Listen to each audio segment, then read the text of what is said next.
नमस्कार, सुप्रभात. या बुलेटिनमध्ये आपलं सगळ्यांचं स्वागत. सुरुवात करतोय आपण आता या क्षणाच्या ब्रेकिंग न्यूजने. कोणत्याही क्षणी गँगस्टर रवी पुजारीचं भारतात प्रत्यार्पण केलं जाऊ शकतं अशी पोलीस सूत्रांकडून माहिती मिळते.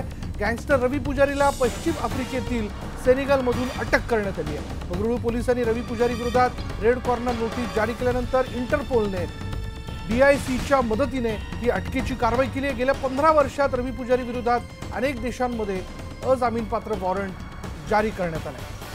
अधिक माहिती आपण जाणून घेणार आहोत. आमचे प्रतिनिधी अक्षय कुडकेलवार आपल्या सोबत आहेत. अक्षय, काय माहिती याबद्दल? एकंदरीतच रवी पुजारी याला सेनेगल पोलिसांनी ताब्यात घेतल्यानंतर रवी पुजारी याला भारतात आणण्याच्या हालचालींना आता वेग आलाय.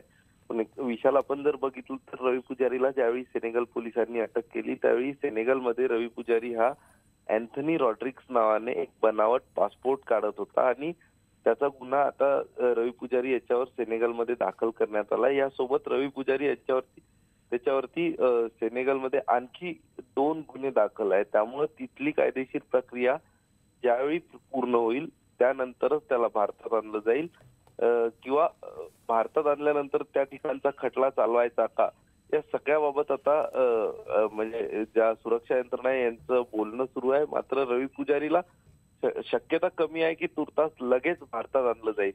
ज्यावेळी तिथली कायदेशीर प्रक्रिया सेनेगल मधली पूर्ण होईल त्यानंतरच रवी पुजारीचं प्रत्यार्पण हे होऊ शकतं. अगदी बरोबर अक्षय, धन्यवाद या सगळ्या माहितीबद्दल. रवी पुजारीवरती सेनेगलमध्ये म्हणजे पश्चिम आफ्रिकेतल्या सेनेगलमध्ये काही गुन्हे दाखल आहेत. आता त्या संदर्भात त्या खटल्यांना घेऊन पुढली कारवाई होईल, त्या गुन्ह्यांना घेऊन कारवाई होईल आणि त्यानंतर त्याचं पुढलं प्रत्यार्पण हे भारतात होऊ शकतं. पण आत्ता लगेच होणार नाहीये. यानंतर आपण जाणून घेऊयात नारायण राणेंचा थोरला मुलगा निलेश राणे यांनी पुन्हा एकदा बाळासाहेब ठाकरेंवर टीका करत शिवसैनिकांना अर्वाच्य भाषेत चिथावलंय. गुरुवारी रत्नागिरीत झालेल्या जाहीर सभेत निलेश राणे यांनी पुन्हा एकदा बाळासाहेब ठाकरे कुटुंबावरही त्यांनी अर्वाच्य भाषेत टीका केली आहे. तर शिवसैनिकांबद्दल वारंवार आक्षेपार्ह विधान केल्यामुळे शिवसैनिकांनी पिंपरीतल्या वाकड पोलीस स्टेशनमध्ये निलेश राणे यांच्या विरोधात तक्रार केली आणि त्यावरून पोलिसांनी निलेश राणेंविरोधात अदखलपात्र गुन्हा दाखल केला. एल्गार परिषद आयोजन प्रकरणी प्रोफेसर आनंद तेलतुंबडे यांना मुंबईतून पोलिसांनी अटक केली आहे. काल पुणे सत्र न्यायालयाने तेलतुंबडेंचा अटकपूर्व जामीन नाकारला होता आणि त्यानंतर ही कारवाई करण्यात आली आहे. लोअर परळ पुलाच्या बांधकामासाठी पश्चिम रेल्वे मार्गावर चर्चगेट ते दादर दरम्यान आज तब्बल 11 तासांचा मेगा ब्लॉक असणार आहे. आज रात्री 10 ते उद्या सकाळी 7 वाजेपर्यंत चर्चगेट ते दादर दरम्यान एकही लोकल धावणार नाही. मेगा ब्लॉकच्या या कालावधीत प्रवाशांचे हाल होऊ नयेत यासाठी या मार्गावर बेस्टकडून विशेष बस चालवण्यात येणार आहेत. अर्थसंकल्पात रेल्वे खात्यासाठी 64,500 कोटींची तरतूद करण्यात आली असून त्यामुळे रेल्वेचा विकास होण्यास मदत होईल असंही गोयल यांनी म्हटलंय. वंदे मातरम ही पहिली हायस्पीड ट्रेन देशात धावणार असंही गोयल यांनी स्पष्ट केलंय. तर मुंबई महानगर क्षेत्रातील रेल्वे प्रकल्पासाठी अर्थसंकल्पात 743.70 कोटींची तरतूद केल्याने अनेक रखडलेले प्रकल्प मार्गी लागण्याची चिन्ह आहेत आणि त्यात ठाणे दिव्या दरम्यानचे 2 जादा मार्ग, कळवा ऐरोली उड्डाण मार्ग, विरार डहाणू दरम्यानचे चौपदरीकरण याचा समावेश आहे. मुंबई शहर परिवहन प्रकल्प 3A साठी यंदाच्या अर्थसंकल्पात 50 कोटी रुपयांची तरतूद करण्यात आली आहे. मात्र या प्रकल्पाला अद्याप कॅबिनेटची मंजुरी मिळणं बाकी आहे. वांद्रे स्थानकातील कामं आणि वांद्रे टर्मिनसच्या हेरिटेज इमारतीच्या जतनासाठी 6 कोटी आणि पश्चिम रेल्वे मार्गावर रूळ ओलांडू नये यासाठी भिंत उभारण्यासाठी 26 कोटी रुपये दिले जाणार आहेत. उपनगरी मार्गावर 42 नवे पादचारी पूल, विविध पुलांची दुरुस्ती आणि विस्तार, अंधेरी ते विरार मार्गावर धीम्या 15 डब्यांच्या लोकलसाठी प्लॅटफॉर्मचा विस्तार, पश्चिम रेल्वे मार्गावर 55 सरकते जिने आणि 100 लिफ्ट्स आदी प्रवासी सुविधांसाठी निधीची तरतूद करण्यात आली आहे. पश्चिम रेल्वेच्या जोगेश्वरी स्थानकात नवीन टर्मिनस उभारण्यात येणार आहे. तसंच पश्चिम रेल्वेच्या मुंबईतील 42 पादचारी पुलांसाठी 100 कोटी 87 लाख तर मध्य रेल्वेवरील पादचारी पुलांसाठीही 80 कोटी रुपये एवढा निधी मिळाला आहे. मुंबई अहमदाबाद बुलेट हायस्पीड प्रकल्पासाठी विशेष निधी म्हणून सुमारे 10,000 कोटींची तरतूद केली गेली आहे. गेल्या अर्थसंकल्पात बुलेट ट्रेनसाठी 7,000 कोटींची तरतूद करण्यात आली होती. देशातील पहिल्या बुलेट ट्रेन प्रकल्पाचा एकूण खर्च 1.10 लाख कोटी असणार आहे. यंदाचं वर्ष हे रेल्वेसाठी सर्वाधिक सुरक्षित वर्ष ठरलं असून ब्रॉडगेज मार्गावरील सर्व मानवविरहित रेल्वे फाटक बंद करण्यात आले. विदर्भातील विविध रेल्वे प्रकल्पांना भरघोस निधी मिळाला आणि त्यात महत्त्वाच्या 270 किलोमीटर लांबीच्या वर्धा यवतमाळ पुसद नांदेड रेल्वे मार्गासाठी 2019-2020 साठी 350 कोटी रुपयांची तरतूद करण्यात आली. बडनेरातील रेल्वे वर्कशॉपसाठी 151 कोटी 63,72,000 रुपये देण्यात आलेत. 78.70 किलोमीटर लांबीच्या वर्धा नागपूर चौथ्या लाईनसाठी 135 कोटी रुपये, 76.3 किलोमीटर लांबीच्या वर्धा नागपूर थर्ड लाईनसाठी 110 कोटी, 132 किलोमीटर लांबीच्या वर्धा बल्लारशाह थर्ड लाईनसाठी 160 कोटी रुपये, इटारसी नागपूर थर्ड लाईनसाठी 185 कोटी रुपये देण्यात आले. अमरावती रेल्वे स्थानकावर नवीन टर्मिनल इमारत तयार करण्याची घोषणा करण्यात आली आहे. तर 165 किलोमीटर लांबीच्या राज नांदगाव नागपूर थर्ड लाईनच्या कामासाठी 350 कोटी रुपये, 149.52 किलोमीटर लांबीच्या छिंदवाडा नागपूर ब्रॉडगेज लाईनसाठी 125 कोटी रुपये मिळाले. मोदी सरकारचा अंतरिम अर्थसंकल्प काल सादर करण्यात आला. अर्थमंत्री पियुष गोयल यांच्या पुतळीतून छोटे शेतकरी, मध्यमवर्गीय, कामगार आणि सैनिकांसाठी मोठ्या घोषणांचा पाऊस पडलाय. 5 लाखांपर्यंतचं उत्पन्न करमुक्त करण्याची घोषणा अर्थमंत्री पियुष गोयल यांनी केली आहे. असंघटित कामगारांसाठी पेन्शन योजना मोदी सरकारनं आणली आहे. 21,000 रुपयांपर्यंत पगार असणाऱ्यांना 7,000ची पेन्शन दिली जाणार आहे. या अर्थसंकल्पात मध्यमवर्गीयांना मोठा दिलासा देण्यात आलाय. 2.5 लाखांवरून 5 लाखांपर्यंत कर सवलत वाढवण्यात आली आणि याचा फायदा 3 कोटी करदात्यांना होणार आहे. लोकसभा निवडणुकांच्या आधी मोदी सरकारकडून शेतकऱ्यांना खुश करण्याचा प्रयत्न करण्यात आला. अल्पभूधारक शेतकऱ्यांना दरवर्षी 6,000 रुपये देण्याची घोषणा अर्थसंकल्पात करण्यात आली आहे. बँकिंग क्षेत्रात आमच्या सरकारनं मोठ्या सुधारणा केल्या. 3 लाख कोटींच्या कर्जाची वसुली पूर्ण झाली आहे आणि मोठ्या कर्जबुडव्यांनाही आम्ही सोडलं नाही, असं गोयल यांच्या भाषणात ते म्हणाले. पंतप्रधान उज्ज्वला योजनेअंतर्गत पुढच्या वर्षी 8 कोटी गॅस कनेक्शन देण्यात येणार आहे, अशी घोषणा गोयल यांनी केली आहे. या वर्षात 6 कोटी गॅस कनेक्शन दिले जात आहेत, असंही ते म्हणाले. गर्भवती महिलांसाठी 26 आठवड्यांची पगारी सुट्टी मोदी सरकारनं जाहीर केली आहे. पियुष गोयल यांनी लोकसभेत ही घोषणा केली. गरिबांना स्वस्त धान्य मिळावं यासाठी 1,70,000 कोटींची तरतूद करण्यात आली असल्याचंही पियुष गोयल यांनी म्हटलंय. दरम्यान पंतप्रधान नरेंद्र मोदींनी अर्थमंत्र्यांनी सादर केलेल्या अर्थसंकल्पाचं कौतुक केलंय. हा हंगामी अर्थसंकल्प फक्त ट्रेलर असून निवडणुकीनंतर देशाला विकासाच्या मार्गावर घेऊन जाऊ, असा विश्वास मोदींनी व्यक्त केला. दरम्यान मोदी सरकारनं निवडणुकांच्या तोंडावर सादर केलेल्या बजेटवर काँग्रेस अध्यक्ष राहुल गांधी यांनी सडकून टीका केली आहे. बजेटमधल्या घोषणा म्हणजे शेतकऱ्यांची थट्टा असल्याचं राहुल गांधी म्हणाले. अर्थसंकल्प म्हणजे सरकारनं मतदारांना दिलेली लाच आहे. निवडणुका डोळ्यासमोर ठेवून बजेटमध्ये घोषणा करण्यात आल्याची टीका काँग्रेस नेते मल्लिकार्जुन खरगेंनी केली आहे. अर्थसंकल्प सादर झाल्यानंतर भाजप प्रदेश कार्यालयात जल्लोष साजरा करण्यात आला. यावेळी ढोल वाजवत सर्वत्र मिठाई वाटून आनंद व्यक्त करण्यात आला. सादर झालेलं हे बजेट मध्यमवर्गीय माणसासाठीच असल्याची प्रतिक्रिया यावेळी आशिष शेलार यांनी दिली. या बजेटमध्ये फक्त स्वप्न दाखवली गेली. पुन्हा सत्तेवर आणण्याचा आशावाद यात व्यक्त करण्यात आल्याची निराशाजनक प्रतिक्रिया स्वाभिमानी शेतकरी संघटनेचे खासदार राजू शेट्टींनी दिली आहे. शेतकऱ्यांना 6,000ची मदत जाहीर करताना 5 एकर जमिनीची अट ठेवायला नको होती, असं मत शेतकरी स्वावलंबन मिशनचे अध्यक्ष किशोर तिवारींनी व्यक्त केलंय. 6,000ची मदत 12,000 कशी होईल आणि यासाठी आपण प्रयत्न करणार असल्याचंही ते म्हणाले. यंदाचं बजेट हे समाजाच्या प्रत्येक स्तराची काळजी करणार आहे, असं मत मुख्यमंत्री देवेंद्र फडणवीस यांनी मांडले. दिल्लीत ते पत्रकारांशी बोलत होते. बजेटचं स्वागत करत त्यांनी हंगामी अर्थमंत्री पियुष गोयल यांचे आभार मानले. 5 वर्षात सरकारला मिळालेल्या अपयशावर पडदा घालण्यासाठी सरकारने जनतेच्या पैशांची लूट करायला सुरुवात केली असून त्याचा फायदा सरकारला पुन्हा सत्तेत आणण्याच्या प्रयत्नांसाठी केला जात असल्याचं मत काँग्रेस नेते अशोक चव्हाण यांनी दिलं. शेतकरी, सर्वसामान्य नागरिक यांना डोळ्यासमोर ठेवून तयार केलेला हा अर्थसंकल्प आहे, अशी प्रतिक्रिया राज्याचे जलसंपदा मंत्री गिरीश महाजन यांनी दिली आहे. मध्यमवर्गीय तसंच व्यापाऱ्यांना याचा फायदा होईल, असे ते म्हणाले. केंद्र सरकारचा अर्थसंकल्प निरर्थक असल्याची टीका विधानसभेचे विरोधी पक्षनेते राधाकृष्ण विखे पाटील यांनी केली आहे. अर्थसंकल्पात केवळ घोषणाच आहेत, सरकारकडे कोणत्याही योजना नाहीत, असंही ते म्हणाले. केंद्र सरकारने सादर केलेल्या बजेटवर वंचित बहुजन आघाडीचे अध्यक्ष प्रकाश आंबेडकरांनी टीका केली आहे. शेतकऱ्यांची थट्टा करणारा हा दुष्काळी बजेट असल्याचं ते म्हणाले.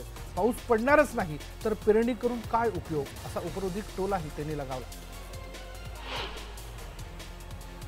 बजेटवर प्रतिक्रिया देतानाही रामदास आठवलेंनी छोटीशी कविता केली. राहुल गांधींना ही कविता जी आहे, राहुल गांधींना लागली पराभवाची चाऊल, मोदींनी तयार केलाय विजयाचा माहोल, असं यमक जुळवत त्यांनी आपलं मत व्यक्त केलं. अण्णा हजारे यांच्या उपोषणाचा 4था दिवस आहे, पण काल उपोषणाच्या 3ऱ्या दिवशी अण्णांचा रक्तदाब जो कमी होत असल्याचं, तसंच त्यांच्या शरीरातील साखर कमी झाली असल्याचं डॉक्टरांनी सांगितलं. अण्णांचं वजनही 3 किलो 100 ग्रॅमनं घटलंय. राष्ट्रवादीचे नेते अजित पवार यांनी दिलगिरी व्यक्त केली आहे. अण्णा हजारे पैसे घेऊन उपोषण करतात असा आरोप राष्ट्रवादीचे प्रवक्ते नवाब मलिक यांनी केला होता. त्यावर अण्णांनी राष्ट्रवादीच्या नेत्यांना भेट नाकारली होती. अजित पवारांनी दिलगिरी व्यक्त करत वादावर पडदा टाकण्याचा प्रयत्न केला. महाराष्ट्रात तरी शांतता राहावी यासाठी वंचित बहुजन आघाडीच्या वतीने जिल्ह्यामध्ये शांतता मार्च काढले जाणार आहेत, असं वंचित बहुजन आघाडीचे ॲडव्होकेट प्रकाश आंबेडकर यांनी म्हटलंय. राम मंदिराच्या मुद्द्यावरून दंगे घडवले जाण्याची शक्यता आहे, तसं होऊ नये यासाठी हे मार्च काढले जाणार असल्याचं त्यांनी सांगितलं. राज्यातील बहुतांश भागांमधील किमान तापमान सरासरीच्या आसपास असल्याने गारवा कायम आहे. उत्तर भारतातून येणाऱ्या शीतलहरींमुळे राज्याच्या हवामानावर परिणाम होतोय. 2 फेब्रुवारीला मध्य महाराष्ट्रासह मराठवाडा आणि विदर्भातील काही ठिकाणी पावसाची शक्यता हवामान विभागाकडून व्यक्त करण्यात आली आहे. प्रवाशांच्या सुरक्षेसाठी मध्य रेल्वेवरील लोकल, मेमू आणि डेमू गाड्यांच्या 10,349 डब्यांमध्ये सीसीटीव्ही कॅमेरे बसवण्याच्या प्रकल्पाला केंद्रीय अर्थसंकल्पात मंजुरी मिळाली आणि या प्रकल्पाची एकूण किंमत आहे 356 कोटी रुपये. माटुंगा मुलुंड स्थानकादरम्यान जलद मार्गावर आणि हार्बर मार्गावरील मानखुर्द नेरूळ दरम्यान उद्या ब्लॉक घेण्यात येणार आहे. ब्लॉक गाळ्यात रुळांची दुरुस्ती, सिग्नल यंत्रणांच्या देखभालीचं काम करण्यात येणार आहे. ऐन उन्हाळ्यात मुंबईकरांना पाणी टंचाईचा सामना करावा लागणार आहे, कारण मुंबईच्या तलावांमध्ये गतवर्षीच्या तुलनेत 2.5 लाख दशलक्ष लिटर कमी जलसाठा उरला आहे. पनवेलमध्ये पाणी टंचाईचा फायदा घेत टँकर माफियांकडून अव्वाच्या सव्वा पैसे आकारले जातात आणि त्यामुळेच आता महापालिकेकडून टँकरचे दर निश्चित करण्यात आले. टँकर्सना जीपीआरएस यंत्रणाही बसवण्यात आली आहे. कुंभमेळ्यात डुबकी लावल्यानं सगळे पाप धुतले जातात असं म्हणतात, मात्र मुंबईतील व्यापाऱ्यांकडून हिऱ्याची लूट करून कुंभमेळ्यात डुबकी लावण्यासाठी गेलेल्या आरोपीला पोलिसांनी गजाआड केलाय. या आरोपींनी 1-2 नव्हे तर 23 हिरे व्यापाऱ्यांना चुना लावला होता.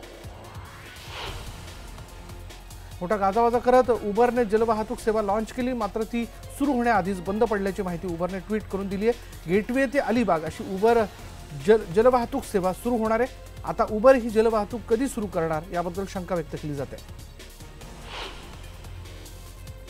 राज्यातील आरटीओ मधील तृतीय आणि चतुर्थ श्रेणीतील कर्मचाऱ्यांनी काल लेखणी बंद आंदोलनाची हाक दिली आणि त्यामुळे राज्यातील 50 आरटीओमध्ये विविध कामांसाठी जाणाऱ्या वाहन चालक आणि मालकांच्या कामांचा खोळंबा झाला. ग्राहकांना प्लास्टिक पिशवी देणाऱ्या फेरीवाल्यांना महापालिकेने कारवाईचा बडगा दाखवण्यास सुरुवात केली आणि या कारवाईच्या पहिल्याच दिवशी 22 किलो प्लास्टिक जप्त करून 95,000 रुपये दंड वसूल करण्यात आला आहे. 6 फेरीवाल्यांकडे प्लास्टिक सापडल्यामुळे त्यांचा परवानाच रद्द करण्याची प्रक्रिया सुरू करण्यात आली आहे. समुद्रामध्ये तेल आणि वायू सर्वेक्षण करण्यासाठी ओएनजीसी दरवर्षी करत असलेल्या सर्वेक्षणामुळे मच्छीमारी व्यवसाय धोक्यात आलेला आणि त्यामुळे ओएनजीसी विरोधात जमिनीवर आणि समुद्रात असे एकाच वेळी 2 आंदोलनं पुकारल्या गेली आहेत. वसई तालुक्यातील रेशन धान्य दुकानात व्हेरिफिकेशनसाठी आणि धान्य देण्यासाठी ठेवण्यात आलेल्या मशीनला नेटवर्क नसल्याने नागरिकांना ऑनलाईन धान्य घेण्यास अडथळा निर्माण होतोय आणि याची योग्य ती दखल घेण्याची मागणी नागरिकांनी केली आहे. स्वच्छता सर्वेक्षण 2019 मधील पाहणी संपते न संपते तोच केंद्र सरकारने स्वच्छता ॲप आणि त्यावरील तक्रारींच्या निवारणाच्या रँकिंगमध्ये उपराजधानीला 521वा क्रमांक दिला. देशातील 4000 शहरांमध्ये ही पाहणी करण्यात आल्यानंतर एकूण 400 गुणांपैकी नागपूर शहराच्या पदरात केवळ 116.41 गुण पडलेत. मुख्यमंत्री देवेंद्र फडणवीस आणि केंद्रीय मंत्री नितीन गडकरी यांचा महत्त्वाकांक्षी प्रकल्प असणाऱ्या नागपूर मेट्रोचं उद्घाटन पंतप्रधान नरेंद्र मोदी यांच्या हस्ते होणार आहे. फेब्रुवारी अखेरपर्यंत खापरी ते बर्डी आणि लोकमान्य नगर ते सुभाष नगर या मार्गावर धावण्यासाठी नागपूर मेट्रो सज्ज झाली आहे. या मेट्रोच्या लोकार्पण सोहळ्यासाठी मोदी 26 फेब्रुवारीला नागपुरात येणार आहेत. नागपुरात अमानुषतेचा कळस पाहायला मिळाला. नागपुरातील गांधीनगर परिसरात एका वाहन चालकाने बेदरकारपणे कुत्र्यांच्या पिल्लांना चिरडल्याची घटना घडली. हा सर्व प्रकार सीसीटीव्हीत कैद झालाय. मात्र या प्रकरणात वाहन चालकावर अद्याप कोणतीही कारवाई करण्यात आलेली नाहीये. सिमी अर्थात student Islamic movement of India या दहशतवादी संघटनेवरील बंदी आणखी 5 वर्षांपर्यंत कायम ठेवण्यात आली आहे. 1 फेब्रुवारी 2014 रोजी बेकायदा कृती प्रतिबंधक अधिनियमाखाली 5 वर्षांची बंदी या संघटनेवर घालण्यात आली होती. अलायन्स एअरच्या पहिल्या विमानानं काल नाशिकमधून टेक ऑफ केलं. हैदराबाद नाशिक अहमदाबाद विमानसेवेला आजपासून सुरुवात झालेली आहे. या महिन्याच्या अखेरपर्यंत गोवा आणि बंगळुरूसाठी ही विमानसेवा सुरू होणार आहे. हेल्मेट है जरूरी ना समझो इसे मजबुरी असं म्हणत पोलिसांतर्फे मनमाड, मालेगाव, नांदगाव, येवला आणि नाशिकमध्ये हेल्मेट सक्ती मोहीम सुरू करण्यात आली आहे. आणि तसंच मनमाडमध्ये ज्यांनी हेल्मेट घातले त्यांना गुलाब पुष्प देण्यात आले. पुण्यातील हेल्मेट सक्तीला आता महिना उलटून गेल्यानंतर पुण्यात विरोधकांनी घंटानाद आंदोलन केलं. पालकमंत्री गिरीश बापट यांच्या विरोधात यावेळी घोषणाबाजी करण्यात आली. त्यावेळी सर्वपक्षीय प्रतिनिधी आणि सामाजिक संघटनांचे लोक मंडईमधील टिळक पुतळ्याजवळ जमले होते. पुण्यात कोंढवा इथल्या काकडे वस्तीमधील घराला आग लागली आणि आग विझवण्यासाठी अग्निशमन दलाच्या 4 गाड्या दाखल झाल्या होत्या. आगीचं कारण अद्याप अस्पष्ट आहे. मात्र 2 सिलेंडर फुटल्याने ही आग लागल्याची शक्यता वर्तवली जाते. काल दिवसभरात पालघरमध्ये 7 वेळा भूकंपाचे धक्के बसलेत. पालघर, डहाणू, तलासरीमध्ये बसलेल्या भूकंपाची तीव्रता 4.1 रिश्टर स्केल इतकी नोंदवली गेली आणि त्यामुळे घाबरलेल्या नागरिकांची पळापळ झाली. इतरही बातम्या अगदी झटपट. पंतप्रधान नरेंद्र मोदी लोकसभा निवडणुकीच्या प्रचाराची सुरुवात आज पश्चिम बंगालमधून करतायत. 24 परगणा आणि दुर्गापूर इथं आज मोदींच्या 2 सभा पार पडणार आहेत. पंतप्रधान नरेंद्र मोदी यांच्या निवासस्थानाला घेराव घालण्यासाठी उत्तर प्रदेशच्या हजारो शेतकऱ्यांनी दिल्लीत प्रवेश केला आणि यामुळे रात्रीच्या वेळी काही काळासाठी वाहतूक मंदावली होती. दिल्ली नोएडा फ्लायवेवर शेतकरी आंदोलनाला बसल्यामुळे या रस्त्यावर प्रचंड वाहतूक कोंडी झाली होती. लोकसभेच्या प्रचाराचा नारळ फोडण्यासाठी काँग्रेसचे राष्ट्रीय अध्यक्ष राहुल गांधी आणि राष्ट्रवादी काँग्रेसचे ज्येष्ठ नेते खासदार शरद पवार हे दोघे 13 फेब्रुवारीला सोलापुरात एकाच व्यासपीठावर येणार आहेत. काँग्रेस नेत्या प्रियंका गांधी वाड्रा यांचे पती रॉबर्ट वाड्रा यांनी आर्थिक गैरव्यवहार प्रकरणी दिल्लीच्या पतिळा हाऊस कोर्टात अटकपूर्व जामिनासाठी अर्ज केला आणि या याचिकेवर आज सुनावणी होणार आहे. बिहारच्या नितीश सरकारने आर्थिक मागास सामान्य वर्गातील लोकांसाठी 10% आरक्षणाला मंजुरी दिली आणि यापूर्वी गुजरात, झारखंड, उत्तर प्रदेश आणि राजस्थान सरकारने सवर्ण आरक्षणाला मंजुरी दिली आहे. मध्य प्रदेशातील काँग्रेसचे नेते आणि खासदार ज्योतिरादित्य सिंधिया यांनी सर्वसामान्यांमध्ये मिसळून एका समोसाच्या दुकानात त्यांनी समोसे तळले. विशेष म्हणजे त्यांनी नुसते समोसे तळले नाहीत तर ते कसे भारतात हेही दाखवलं आणि स्वतःच्या ट्विटर अकाउंटवर त्यांनी हा व्हिडिओ देखील शेअर केला. देशभर राम मंदिराचा मुद्दा तापलेला असताना सरसंघचालकांनाच त्याचा फटका बसलाय. प्रयागराजमधल्या धर्मसंसदेत मोहन भागवतांच्या भाषणावेळी साधू महंतांनी मोठा गोंधळ घातला. राम मंदिर कधी होणार याची तारीख सांगा अशा शब्दात साधूंनी घोषणाबाजी केली आणि यानंतर पोलिसांनी घोषणाबाजी करणाऱ्यांना ताब्यात घेतल्यानं परिस्थिती नियंत्रणात आली. तुमच्या मोबाईलवर फिरणाऱ्या खोट्या मेसेजवर विश्वास ठेवू नका. अकाउंटमध्ये 1000 रुपये जमा झाल्याचा हा मेसेज फेक आहे आणि त्यामुळे या मेसेजवर विश्वास ठेवू नये असं आवाहन करण्यात येतं. जम्मू काश्मीरच्या उधमपूर भागात चांगलाच पाऊस झालाय. गेल्या 2 दिवसांपासून या भागात ढगाळ वातावरण होतं. दरम्यान एकीकडे पावसामुळे नागरिकांना त्रासाला सामोरं जावं लागतंय तर पक्षी या पावसाचा आनंद घेत असल्याचं दिसतंय. धर्मशाला भागात काल तुरळक पावसाच्या सरी पडल्यात आणि त्यामुळे वातावरणात चांगलाच गारवा निर्माण झालाय. दरम्यान काही भागात बर्फाची चादरही पसरली आहे. नागरिक या सर्वांचा मनसोक्त आनंद घेताना दिसतात. जम्मू काश्मीरच्या डोडा भागात गेल्या काही दिवसांपासून चांगलीच थंडी पडली. कालही या भागात जोरदार बर्फवृष्टी झाली आहे. बर्फवृष्टीमुळे सर्वत्र बर्फ साचला आणि त्यामुळे जनजीवन मात्र विस्कळीत झालं.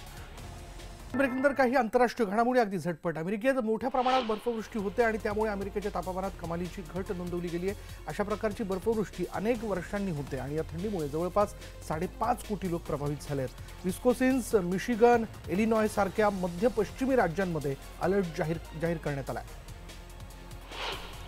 अमेरिकेतील मिनीपोलिस धबधबा या थंडीमुळे गोठला आणि हा धबधबा दरवर्षी हिवाळ्यात गोठतो. हा धबधबा बघण्यासाठी दरवर्षी 8 लाखांपेक्षाही अधिक पर्यटक इथे येत असतात. लुनार नववर्षाच्या स्वागतासाठी चीनच्या मीडिया ग्रुपच्या मुख्यालयाच्या इमारतीवर थीम लाइटिंग शो करण्यात आला आणि यावेळी लाइटिंगमधून चीनमधील नागरिकांना येणाऱ्या नववर्षासाठी शुभेच्छा देण्यात आल्या. नववर्षाच्या स्वागतासाठी चीनमधील अनेक शहरांमध्ये रंगीबिरंगी रोषणाई करण्यात आली आहे. हजारो दिवे आणि कंदील लावून रस्त्यांची सजावट करण्यात आली आहे. सजावटीमुळे सर्वत्र उत्साहाचं वातावरण बघायला मिळतंय. पोलार लँडमध्ये आर्क्टिक आणि अंटार्क्टिकामध्ये राहणाऱ्या प्राण्यांना एकत्र आणण्यात आलं होतं. Penguin, polar bear, Arctic wolf यासारखे अनेक प्राणी एकत्र आले होते आणि त्यांची भेट घडवून आणण्यात आली होती. नववर्षाच्या स्वागतासाठी या भेटीचं आयोजन करण्यात आलं होतं. स्पेनचा स्टार टेनिसपटू राफेल नदाल त्याची गर्लफ्रेंड मेरी पेरनो हिच्याबरोबर विवाह करणार आहे आणि त्यांचा साखरपुडा झाला असल्याचं त्यांनी जाहीर केलं आणि याच वर्षात तो विवाहबद्ध होणार असल्याचं देखील सांगण्यात येत आहे. मेरी आणि राफेल गेली 14 वर्ष रिलेशनशिपमध्ये